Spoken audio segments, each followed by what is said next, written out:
नमस्कार,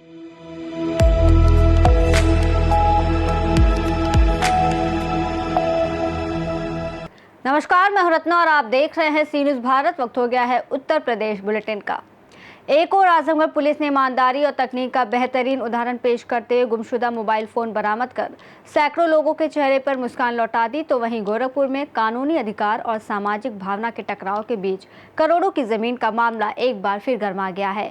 वहीं तीसरी ओर आस्था और परंपरा का पर्व पितृपक्ष शुरू हो चुका है। प्रयागराज के संगम तट पर उमड़ रही श्रद्धा की लहरें ये संदेश दे रही हैं कि संस्कार और पूर्वजों की स्मृति ही हमारी जड़ें हैं। तो आइए अहम खबरों के साथ बढ़ते हैं आज के इस खास उत्तर प्रदेश बुलेटिन की ओर। आजमगढ़ से एक बेहद सराहनीय खबर सामने आई है, जहां पुलिस ने खोए हुए मोबाइल फोन बरामद करने के अपने मिशन में एक और बड़ी कामयाबी हासिल की है। इस बार पुलिस ने कुल 105 एंड्रॉयड मोबाइल फोन, जिनकी कीमत करीब 23 लाख रुपए है, उन्हें उनके असली मालिकों को वापस सौंप दिया है। वरिष्ठ पुलिस अधीक्षक हेमराज मीना के निर्देशन में जनपद आजमगढ़ पुलिस द्वारा फरवरी 2024 से एक विशेष अभियान चलाया जा रहा है, जिसका उद्देश्य है गुमशुदा या चोरी हुए मोबाइल फोन को उनके असली स्वामियों तक पहुंचाना। वर्ष 2024 से अगस्त 2025 तक कुल 2068 मोबाइल फ़ोन बरामद किए जा चुके हैं, जिनकी कुल कीमत लगभग 3,83 लाख रुपए आकी गई है। आज 7 सितंबर को रिजर्व पुलिस लाइन आजमगढ़ में एक विशेष कार्यक्रम का आयोजन कर सभी बरामद मोबाइल फ़ोन को उनके असली मालिकों को सौंपा गया।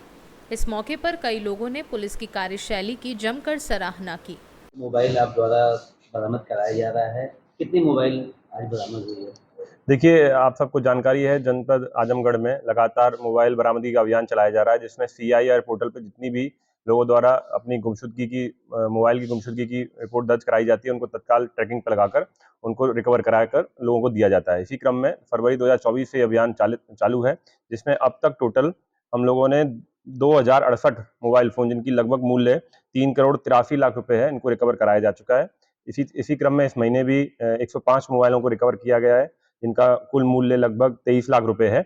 इसी तरह ये अभियान जारी रहेगा। सभी लोगों से यह दरखास्त है कि अगर आपके साथ कभी ऐसी कोई घटना होती है, मोबाइल गुमशुदा हो जाता है, तो तत्काल रूप से उसको CIR पोर्टल पर दर्ज कराएं, जिससे कि पुलिस ट्रैक कराकर उसको बरामद कर सके। सर, जरूरी नहीं है कि 100% लोग भी आ जाए मोबाइल लेने के लिए, कुछ मोबाइलें बच भी जाती हैं, उसको क्या किया जाता होगा विभाग द्वारा? नहीं, 100% मोबाइलों को दिया जाता है। कुछ लोग आते नहीं हैं तो उनको बुलाकर और थाने के माध्यम से भी पहुंचाकर दिया जाता है, क्योंकि उनके राइट ओनर वही हैं। अगर हम लोग उनको मोबाइल नहीं पहुंचाएंगे तो मोबाइल चल भी नहीं सकती किसी अन्य के द्वारा।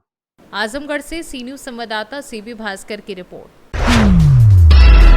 गोरखपुर पार्क रोड पर करोड़ों की जमीन आजकल चर्चा में है। लगभग 95,000 वर्ग फीट जमीन को फ्री होल्ड कराकर 2003 में उद्यमी ओम प्रकाश जालान की कंपनी ने रजिस्ट्री कराई थी। इसी जमीन पर पूर्व विधायक और सैंतवाड़ समाज के नेता केदार सिंह 1982 से किराएदार के रूप में रहते थे।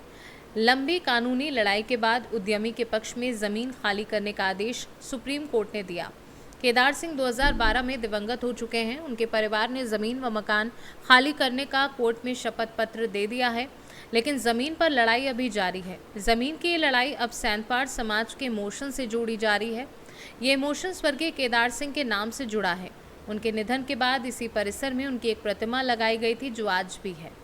अब ये बात सैंतवाड़ समाज के बीच तेजी से फैल रही है कि ये प्रतिमा हटाई जाएगी। गोरखपुर से सी न्यूज़ संवाददाता प्रदीप सिंह की रिपोर्ट। पितृपक्ष की शुरुआत हो चुकी है, जिसमें पितरों को तर्पण करने के लिए पिंडदान करने की प्रथा है। सनातन हिंदू धर्म में पितृपक्ष में पिंडदान का विशेष महत्व है। ऐसी मान्यता है कि इन दिनों में पूर्वजों को किए गए पिंडदान का फल उन्हें प्राप्त होता है और मोक्ष मिलता है। वहीं लोग अपने पितरों के तर्पण के लिए गया धाम भी जाते हैं। तो वहीं तीर्थ पुरोहित कहते हैं कि पहला पिंडदान प्रयागराज में होता है। पितृ मुक्ति का प्रथम व मुख्य द्वार कहे जाने की वजह से संगम नगरी प्रयागराज में पिंडदान और श्राद्ध का विशेष महत्व है। यही वजह है कि पितृपक्ष में बड़ी संख्या में श्रद्धालु संगम में आकर पुरखों का तर्पण और पिंडदान करते हैं। प्रयागराज से सी न्यूज़ संवाददाता जाबिर की रिपोर्ट। प्रयागराज में लगातार बाढ़ का कहर जारी है। प्रयागराज के संगम क्षेत्र में लेटे अपने पुत्र हनुमान जी को मां गंगा, यमुना, सरस्वती ने 5वीं बार स्नान करवाया। प्रयागराज से सी न्यूज़ संवाददाता जाबिर की रिपोर्ट। प्रधानमंत्री नरेंद्र मोदी के ड्रीम प्रोजेक्ट स्वच्छ भारत मिशन को रायबरेली जनपद के डलमऊ क्षेत्र की आदर्श ग्राम सभा एहार में पलीता लगाया जा रहा है। ग्राम सभा के वार्ड संख्या 5 में नालियों की सफाई व्यवस्था पूरी तरह चरमरा गई है। बजबजाती नालियों और सड़कों पर बहता गंदा पानी अब स्थानीय ग्रामीणों के लिए परेशानी का सबब बन चुका है। सबसे शर्मनाक स्थिति उस रास्ते की है जो भगवान शंकर के मंदिर की ओर जाता है। भक्तों को हर दिन इसी गंदे पानी से भरे रास्ते से होकर मंदिर जाना पड़ रहा है। स्थानीय ग्रामीणों ने ग्राम पंचायत के जिम्मेदार अधिकारियों और जनप्रतिनिधियों पर गंभीर आरोप लगाए हैं। ग्रामीणों का कहना है कि कई बार शिकायत करने के बावजूद अब तक कोई ठोस कार्यवाही नहीं हुई। स्थानीय लोगों की मांग है कि ग्राम सभा एहार की सफाई व्यवस्था को तुरंत ठीक किया जाए और दोषियों पर कार्यवाही हो। क्या नाम है आपका? पुष्पेंद्र तिवारी। क्या चल रहा है ये नाली सफाई? नाली सफाई कर रहे हैं, जो है प्रधान जी के पास गए, कई दिन से गए, सुन नहीं रहे, तो वो स्वयं सफाई कर रहे हैं। प्रधान जी ने क्या कहा लेबर भेजने के लिए? आज भेज रहे हैं, कल भेज रहे हैं, भेज ही नहीं रहे हैं। सारा दिन हर्जा कह रहे हैं, रुको वही हम आप भेज रहे हैं, और घंटों सारा दिन हर्जा कर रहे हैं, भेज ही नहीं रहे हैं। ये कौन सी ग्राम सभा है? क्या नाम है आपका? हमारा नाम राजू तिवारी है। कहाँ रहते हैं आप? आहार में कौन सा वार्ड लगता है? 5 नंबर। क्या हुआ है आज यहाँ पर? ये नाली इतनी भरी हुई है कि हमारे द्वारे पानी भर रहा है। कब से नहीं साफ हुई नाली? अरे ये काफी दिन से साफ नहीं हुई। पूरी बारिश में परेशानी है। हाँ, इसकी सूचना आपने किसी को दी थी? हाँ जी, इसकी सूचना किसी को दी है आपने? हाँ, ये प्रधान आए थे, यहाँ भंडारा रहा है, तो हम कहे प्रधान से, तो कहीं कल भेज देंगे, आज तक भेजे नहीं। तो अब आप लोग क्या कर रहे थे आज? आज ये नाली में तीनों भाई सफाई कर रहे थे, तीनों भाई सफाई कर रहे हैं। रायबरेली से सी न्यूज़ संवाददाता मृदुलेश त्रिपाठी की रिपोर्ट। फिलहाल इस बुलेटिन में बस इतना ही। देश और दुनिया की तमाम बड़ी खबरों के लिए आप देखते रहिए सी न्यूज़ भारत।